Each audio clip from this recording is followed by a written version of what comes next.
Hello everyone and welcome to episode number 12 of Touring the Londonverse. I'm your host ScottBGaming and today we'll be looking at a promotion known as Southern Justice Wrestling. A promotion for big old hoss workers down in Texas. You can see I've chosen James' avatar, split the stats right down the centre.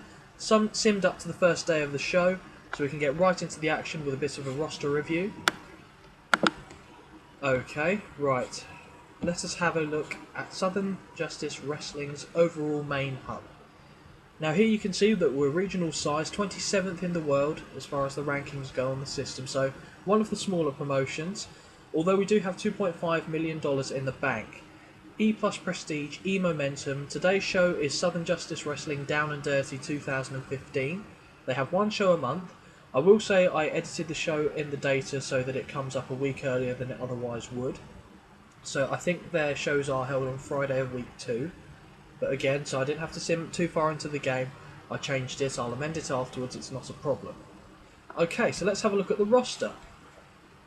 Now, for all of you out there who haven't seen the data already, these characters and the promotion in general will be new. You won't have seen this before, it wasn't covered in my Twitch videos that I did previously. So hopefully you guys will see some characters that you like and get an overall sense of the promotion, and hopefully you like it. We start now with Al-Jabbar. A real name, Jakin Duvar, I believe, born in Egypt. He plays the role of a manager. I see him being akin to the Grand Wizard, not on the same level as far as abilities. Obviously he's modern era as opposed to being around in the 70s and 80s as the Grand Wizard was. Pretty good, able to do a lot of talking on behalf of people that might not be able to do it in the ring or on the microphone more accurately. I'm not entirely sure who his clients are in the promotion because it has been a while since I've seen it, and he's got the wealthy Arab gimmick going for him. I think he pulls it off pretty well, and he's actually a person that gets quite a few contract offers early on in the game. You just hope that it wouldn't go to a bigger company where you then wouldn't be able to use him going forward. But again, we'll be adding managers into the free agency pool, so it shouldn't matter in the grand scheme of things. Now his gimmick is Napoleon, or, well, the gimmick I chose for him was Napoleon, so he's got a bit of little man syndrome, so he thinks by throwing money around he makes himself seem bigger and more important than he actually is. So it's a nice manager gimmick, I think, for this company. Move on now to the announcer, Southern Style Alan Hughes. He's been around with the company since '99, and he's a friend of the Cartwright family, and the Cartwright family are the brains and money or finance behind Southern Justice Wrestling. Beyond that, there's not really much more to say. He's got a southern drawl in the way he talks, so almost like your JR, but I think, although I was a big fan of JR's commentary back in the day, it gives it a distinctive flavour for the promotion. Move on now to Barry Harmon. He's one half of the Texas Blackhearts alongside Mike Trunell. He's a middleweight, lower mid-carder, heel, cocky youth. He does have a very hittable face. In-ring wise, nothing spectacular, nothing too bad either. 26 years of age, like I said, he can improve. And in a promotion where you've got a lot of big hoss guys in general, he's a bit of an anomaly. You'll see quite a few just big, hulking, bruising blokes coming up. So maybe his long-term future isn't in this company, to be perfectly honest. But I do like the guy. And having said that, from episode 11, I think I mentioned how I always seem to dislike the first person alphabetically in the rosters that we cover. Al-Jabbar broke that because I like him. And Barry Harmon, good in the tag team division. I'm happy with him. Pleased to keep him around in the promotion for a bit longer. Move on now to the SJW Texas Heavyweight Champion, Big Bew Cartwright. He's the eldest son of Walter Cartwright, who is the man who owns the company, although again for the video it's me owning the company. Heavyweight competitor, brawler, so he brings that Texas brawling style to the table. He's very good at what he does, old school face, main eventer. His brawling stats are very good. As you can see, everything else is pretty terrible. Basics and psychology you'd probably hope would be a little bit better, but it's enough to carry this company of SJW's size, so that's fine. Has relatively good charisma and acting as well, so he can do a bit of work on the microphone, so he's not completely a lost cause. But 39 years of age, you'd think you'd be looking to pass the torch on to someone who's a little bit younger, potentially even his brother who's on the card, on the roster. In fact, I think two brothers are on the card, and a sister. So we'll see them shortly. But there's your SJW heavyweight champion. Excuse me, Texas heavyweight champion. Move on now to a bit of a man beast. Cannibal. Savage giant. Heavyweight, brawler, not particularly talented, but certainly has a great deal of menace about him. He's the kind of person I could see just throwing, I don't know, throwing little workers around, but there aren't really any in the promotion to be found, so just be bowling shoe ugly fights. Pier 6 brawls, if you will. Could he be a main eventer? Well, he is 26 years of age, so I mean, it is possible. It is possible. I don't think it would necessarily take place, but SJW is a company that he's fitted to, being just a big lump that can brawl, and that is the manager. Al-Jabbar manages Cannibal. It's now all coming back to me. I'm starting to remember these things through the haze and fog. Have a look now at Chavo Chievo, one half of Devil's Duo. Partner Gino Curran is also on this roster, which otherwise wouldn't make sense. Lightweight, cruiserweight competitor. Mexican, so he's come across from the border. I think he would be average at best in Mexico, to be honest. Does have a fairly decent look, but I don't know. I think in a luchador heavy environment he might struggle a little bit, so it's probably for the best for him to come stateside to try and make a name for himself. Again, a lightweight competitor though, so probably not a great suit on paper for Southern Justice Wrestling, but again he does feel the need for a tag team worker. Probably trying to think where else he would likely do well. AAA actually I think would be a good shout for Chavo Chievo. But anyway, we'll move on from this young man to Christopher Spratt with a remarkable haircut. No idea what's going on there, but entertainer gimmick, dollar bills and all the thrills. That's his gimmick, or that's his catchphrase anyway. Just say what you see. Rich snob, 36 years of age. In-ring stuff's actually not too bad. He is a mid-carder, could probably push him up quite easily to upper mid-carder status. For the short term, I don't know. But I think he's a decent hand to have around. 36 years of age though, so not likely to improve it by leaps and bounds. Move on now to one half of the SJW Tag Team Champions, Chupacabra. Now Chupacabra is a heavyweight brawler. Again, it's a common theme in this promotion. 34 years of age. Actually a Mexican competitor in his own right, but just absolutely suited down to a T for this kind of promotion. In-ring stuff not great, although he does have quite a bit of menace, and he and his tag team partner, the Ripper, are just very fearsome to come up against. I think any other tag team in the company would do very well to hang around with them for too long.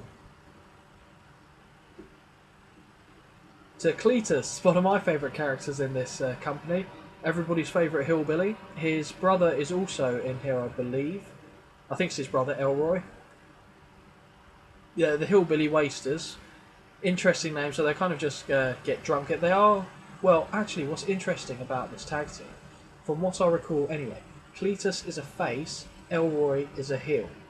So I guess with how it started off, much in the same way that William Regal and Eugene from about 2004, 5, I'm going to say around about that time in the WWE, where Regal started off as a heel. Comedy heel, albeit, but still a heel.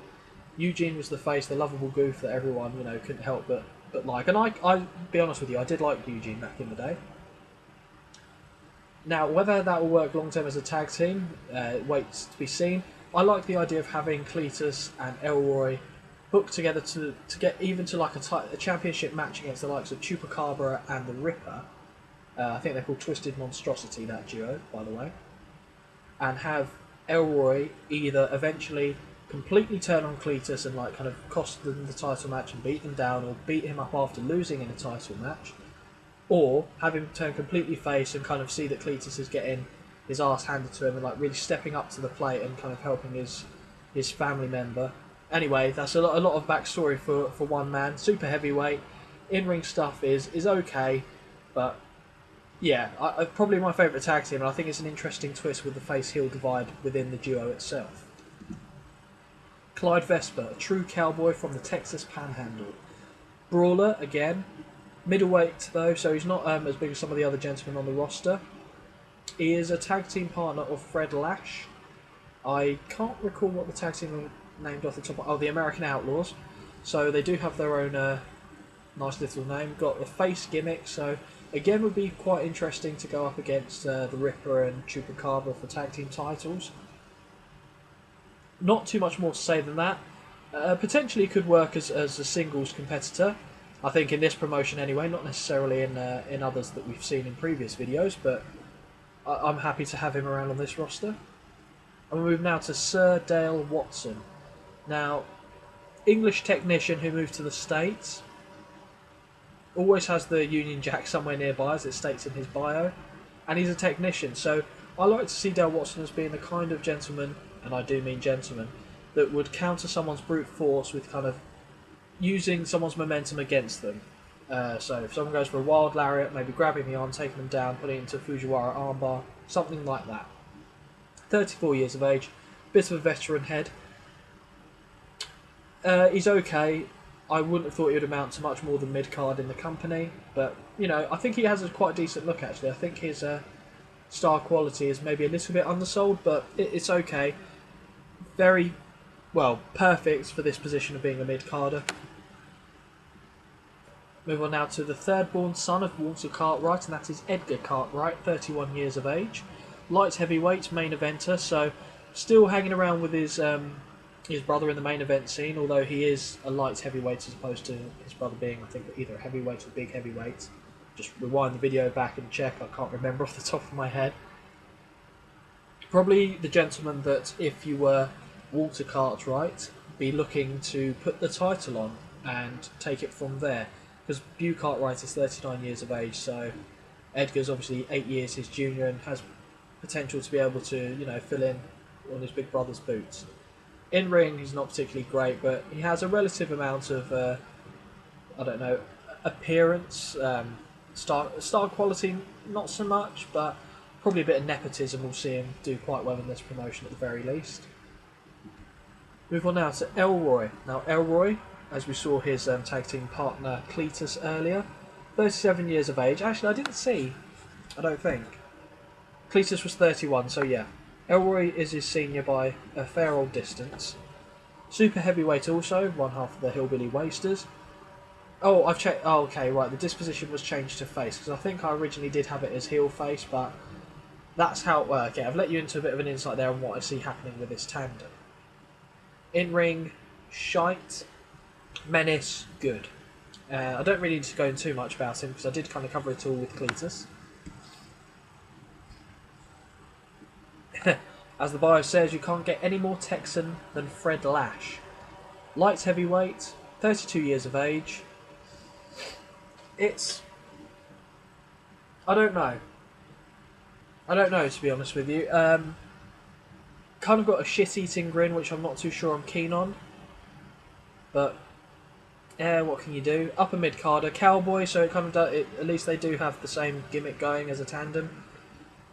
I'm not sold on Fred Lash like I am Clyde Vesper, and I'm not really sold on Clyde Vesper, to be perfectly honest with you, so there you go, what can you do about it?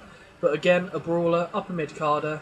He is better in the ring, not by a great deal, but he is better in the ring than Clyde Vesper, so hopefully that will see him do well in general. Gino Curran, Mexican-American. We saw his partner Chavo Chievo earlier in the roster. Sorry, that didn't sound right when I said it, but it's fine. Hailing from El Paso, Texas. Nah. Again, he's a brawler. Well, he's a regular wrestler, but he can brawl. Entertainment, pretty strong. As a singles worker, no thank you. And the same probably goes for Chavo Chievo. I think I'd see them both leave the promotion eventually if that were to happen. I think Chavo Chievo would do better in other promotions. I don't know where I'd see Gino Curran ending up, but as a tag team, discrimination victim apparently is the gimmick I went for there. As the tag team, I think, you know, they could do okay. Maybe not even give them the tag team titles, but they're serviceable for at least the short term. Now we move to a gentleman, which is a bit of a hoss, by the name of Havoc. Semi-active wrestler, 44 years of age, hailing from Texas itself. Monster, Bit of a just kind of a madman, blundering buffoon if you want, but not a stupid brawler. I think he's basically just edging his way close to retirement, so he's basically cut his schedule back. His brawling and hardcore are fantastic though. 77 and 70 is certainly nothing to sniff at, and he's being managed by Missy Chase, which is a complete contrast. Not only that, his basics and psychology are actually very serviceable, and he could probably do a damn good job as a road agent in this company if he isn't already doing that on a part-time basis. James Avatar, myself, don't need to worry about that. Jimmy Rich, the Texas Stud. From what I recall, he's part of a tag team. I would have to double check that for you. 1 second. Where are we? Egotistical Rockstar heel. Well, if he is part of a tag team, we'll find him shortly anyway when we come to review that part of it. 35 years of age, main eventer. Main eventer surprises me a little bit. I mean, don't get me wrong, his ability in the ring is pretty good. Microphone, charisma, okay. Star quality, alright. I'll be looking to replace him. Not to get rid of him from the promotion, you understand, but certainly have someone else take his position on the card. Yeah, I mean, because he is younger than Bew Cartwright, who's the champion, and that would be someone he'd be feuding with, so he could be an interim champion. Yeah, I could see him being an interim champion, or well, by interim champion, a transitional champion more than anything, would be a better way of describing it. Now we have Joshua Cartwright, the second oldest of the Cartwright boys, behind Bew, of course, who we saw previously. Light heavyweight, so he's on a par size-wise with his younger brother Edgar. I like Joshua Cartwright. I think he's very much ready to replace Bew Cartwright should that come about, and he is a main eventer as well. So the Cartwright's a very top-heavy federation for this family. Fun baby face. That's questionable, but hey, that's what we've gone for. Leo Trigg. Now, I like Leo Trigg. Even the bio says is a wrestler with shockingly good-looking features and a cocky temperament. Cruiserweight, though, so very, very strange for this company. Might have just got it because he's kind of based in the southern parts of America, or the US, I should say, and it was a job for him. So 30 years of age. I mean, technical's very good. In fact, I would definitely look at taking him for quite a few companies, actually. The likes of Dynamite USA, I'd look at taking him. I could name a few others, but I'll be here, well, for the next 5 minutes listing companies where I think he could go. Mid-carder in this promotion is probably a bit generous, given the type of promotion it is and what he can do. But, as I said, I do like him. I could do things with him.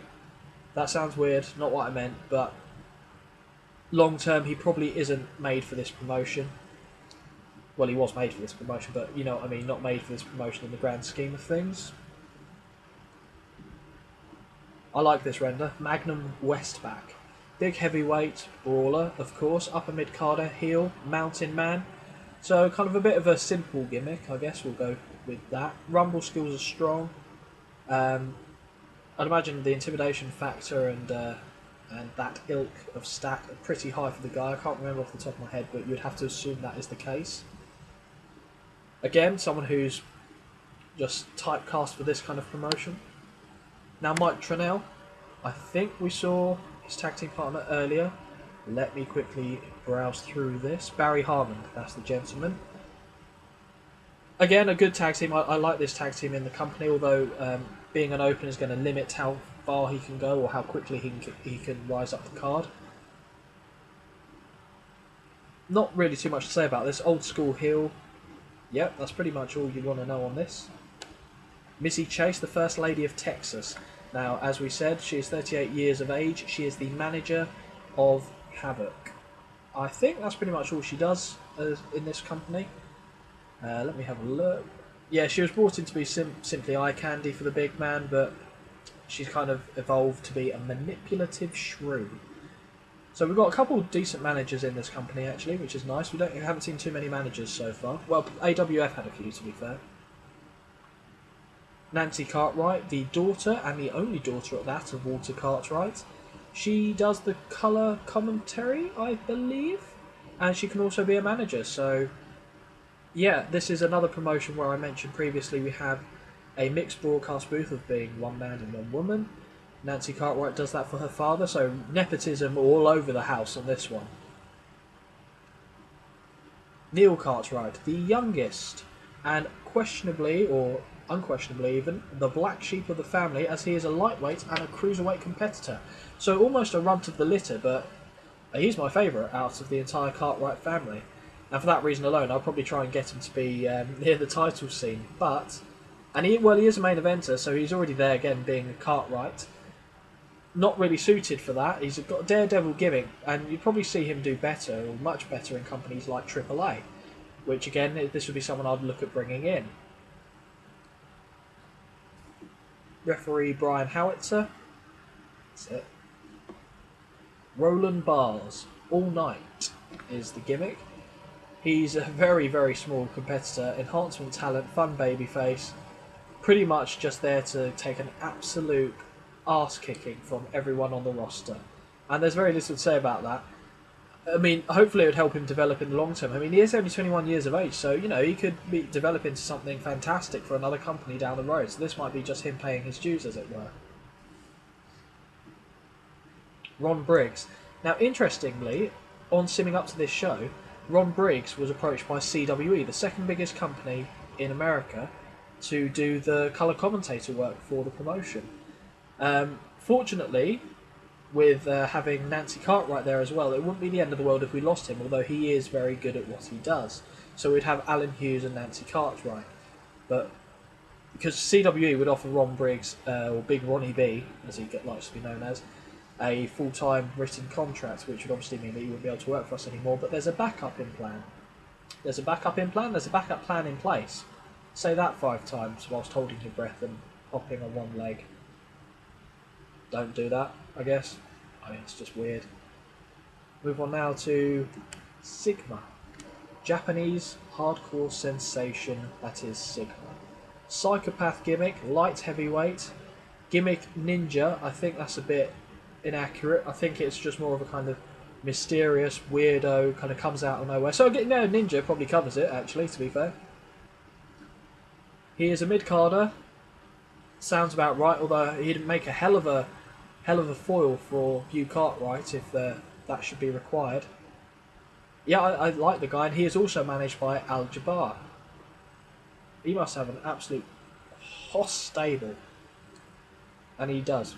Because the Ripper is also part of that, and he is one half of the SJW Tag Team Champions, upper mid-carder.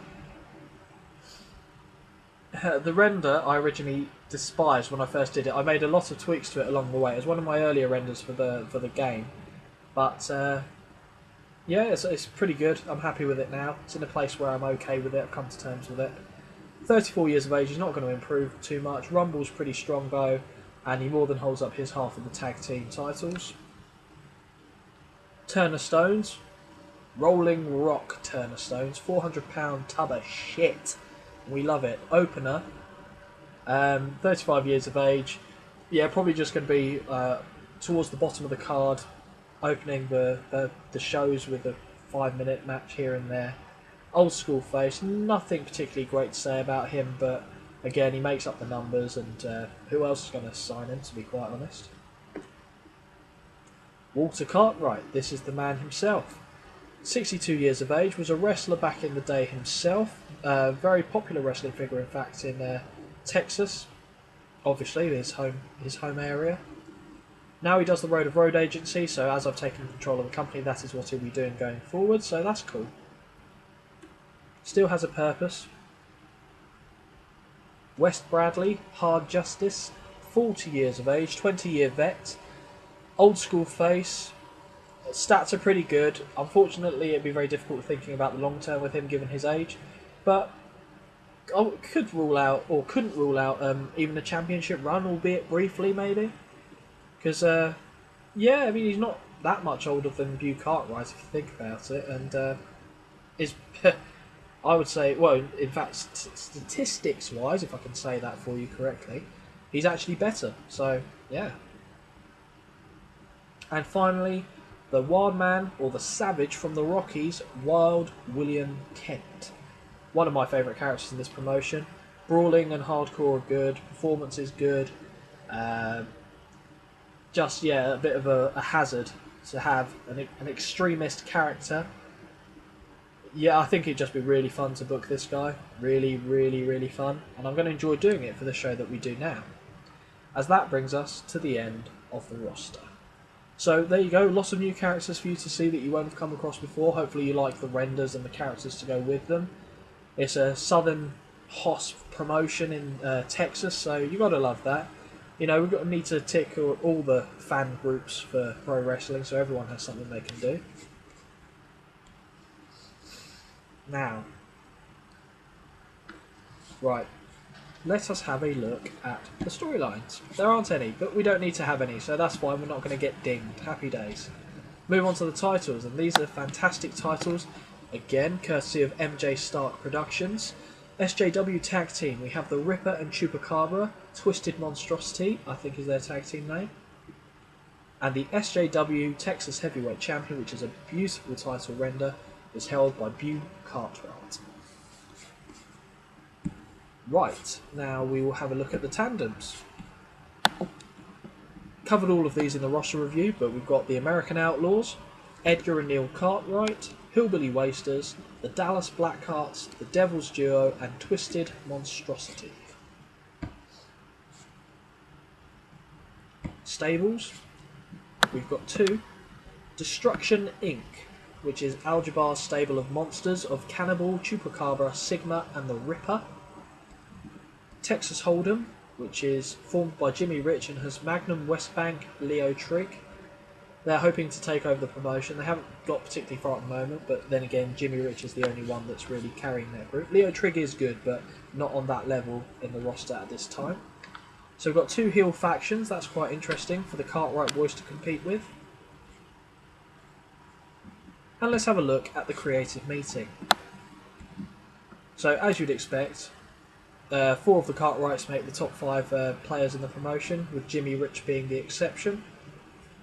Next big things, none, I'd expect, yeah, correct. Hot Prospects, Chavo Chievo, which is interesting, Cannibal, and Roland Bars.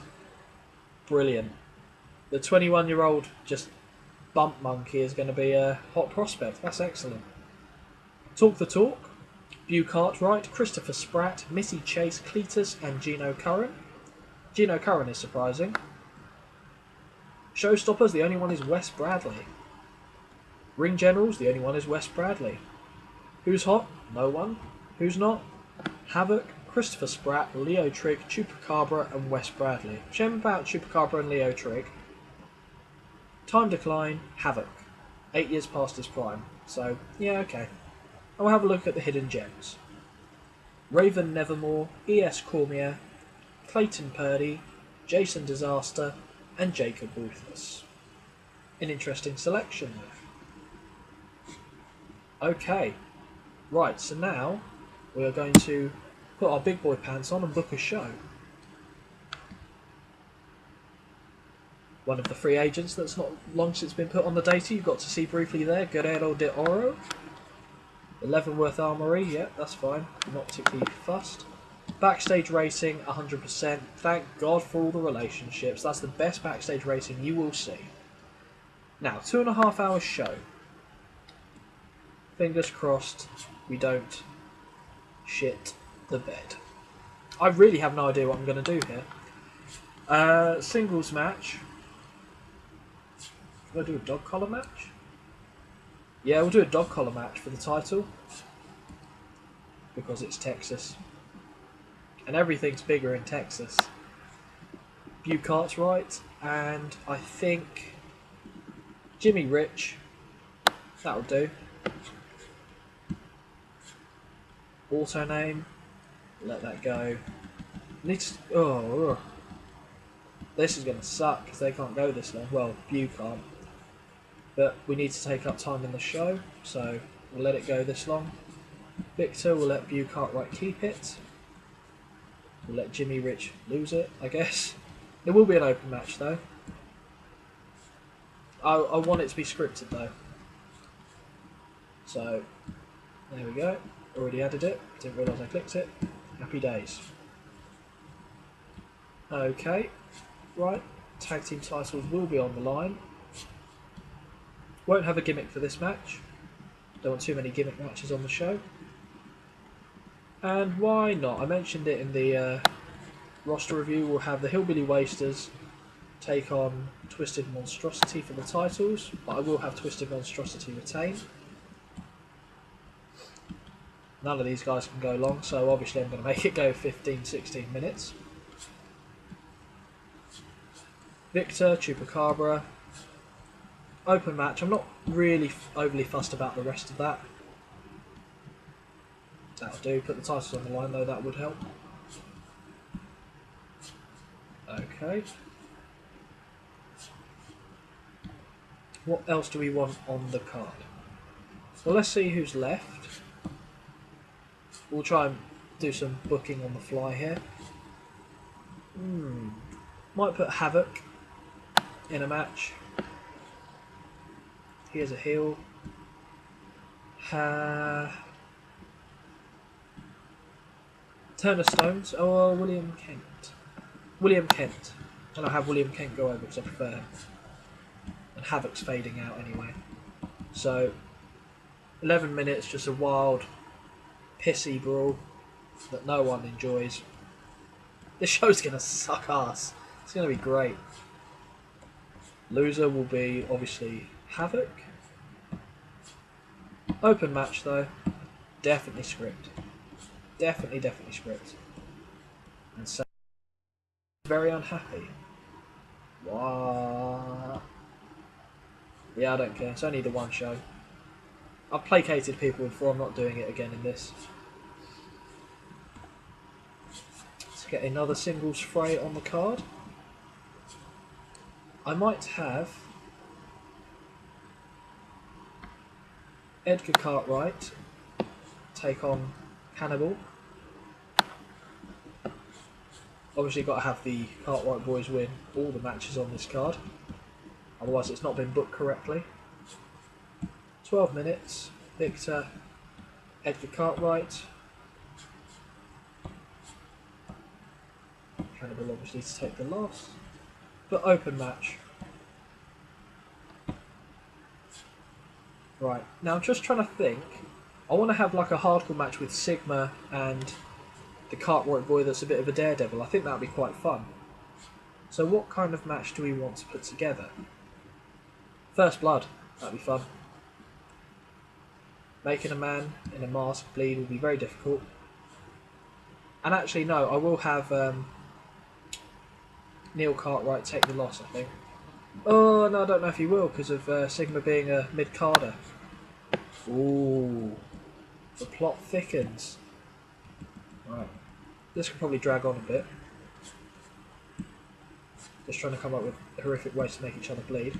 I'll try and get Sigma the win here. But I don't know what I mean by try. He hasn't got creative license to do what he wants. So open match. Although just to keep him strong and possibly be more receptive to taking the loss.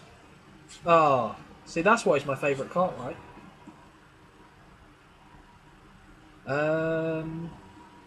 Do we want two gimmick matches one after the other? Probably not.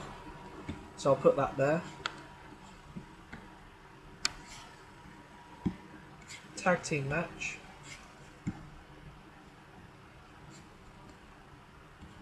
The American Outlaws taking on the Dallas Blackhearts. It's a shame that Trussell, I think, is an opener because otherwise this could have probably gone for a bit longer than what I'm going to allow it. Trunnell, I was right the first time. But we'll let the faces get the wins here. Okay. And still haven't decided what match I'll let the computer decide.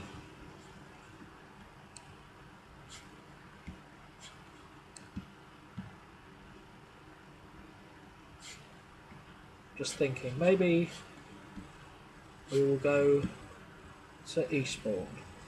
Maybe we will put Joshua Cartwright. I'm trying to think here. I'm always trying to think. It's the burden of being alive. Magnum Westbrook, maybe. Yeah, okay, we'll do that. So we'll put Wes Bradley and Magnum Westbrook against each other.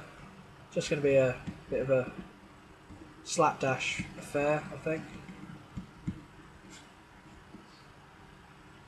And this is the one I'll let the computer decide. The show's actually good to go if I need it to, but I want it to go a bit longer.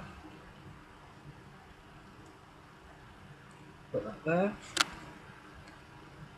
And I want to give some of the openers a bit of love here, and I'll give them the rub of the Cartwright genetics by having Joshua Cartwright team with Turner Stones going up against, not Dale Watson, Leo Trigg though, and Christopher Spratt.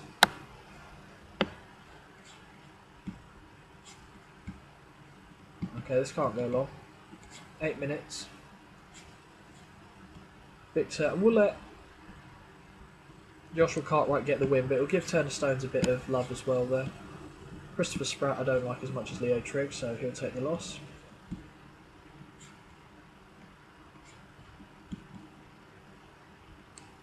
I might have that open the show actually. But we do need to have more angles. Okay, that's fine. I'm still going to put another match here, because I saw from what was left over that Dale Watson wasn't booked, and Dale Watson is going to kill Roland Barrs. But Roland Barrs should gain some valuable experience from someone of Watson's ability in the ring. So I'm not going to have a burial or anything like that, but I will have Dale Watson take the win. Beyond that, I don't mind what happens. And that will go on just after that. So we'll have some ebbs and flows in this. Right, so what we want is some angles. So we're going to let the Cartwrights do some talking on here, a bit of nepotism spread throughout, we love that.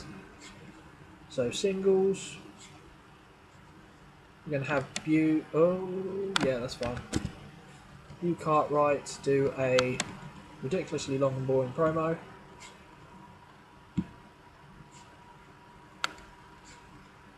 Have him do it about there.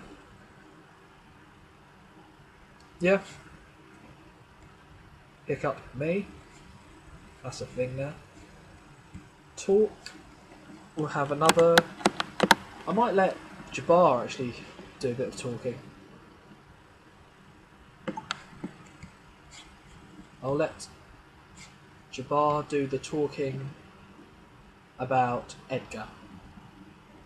Because why not? Basically. 5 minutes. So Al Jabbar will open the show, or not open the show even. Sorry, just be in the ring talking smack about Edgar Cartwright, and Cartwright will come out and Cannibal and he will have a little Donnybrook, and they'll have a nice crappy fight that everyone will hate. So there we go. We have 11 segments on the show. We've taken up 144 minutes, which is pretty good. It's a 2.5 hour show, so that's fine. We will save that, and we will now run the show. SJW down and dirty. Let's get ready to rumble. Okay, so as we saw, it's at the Leavenworth Armoury, 1,500 people in attendance. The opening match is much better than I thought it was going to be.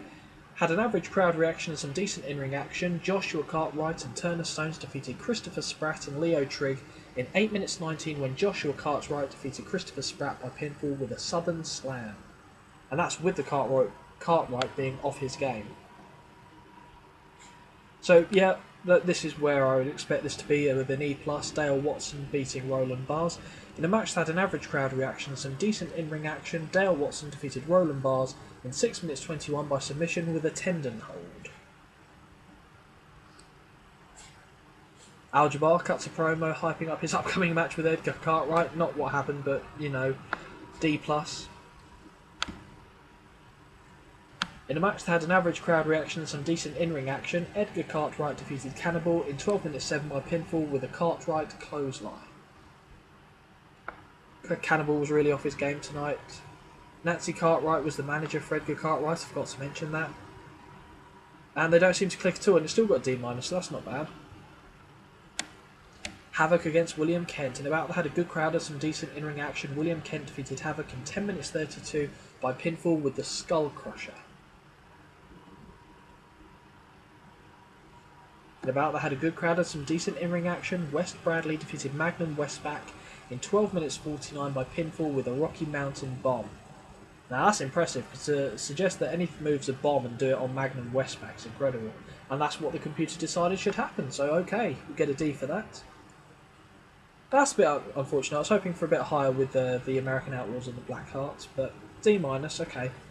In a match that had an average crowd reaction and some decent in-ring action, American Outlaws defeated the Dallas Black Hearts in 9 minutes 40, when Clyde Vesper defeated Barry Harmon by pinfall with a Texan clothesline.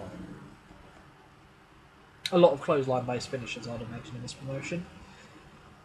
Okay, D, that's alright.